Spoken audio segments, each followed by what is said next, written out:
Hello guys, welcome back to the channel. Hope you are doing well and fine. And in today's video I'll be showing you Netflix fix payment. So without wasting any time, let's just jump right on the video and make sure to watch this video till the end and follow the steps as well.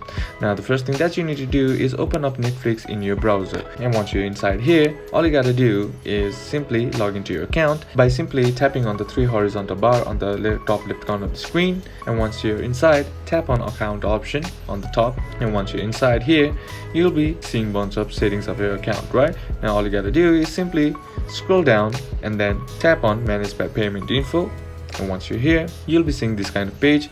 As you can see, there is no issue in this payment method, but if you are facing some kind of problem, then in order to fix that, all you gotta do is just simply add in another payment method by simply tapping on add payment method and adding another payment method. And now all you gotta do is just remove the previous payment method and see that if that works, and that's basically how you can do it. And that's it for today's video guys. Hope this video was useful to you. Leave a like if it did, comment down below what the next video should be on, consider subbing to the channel.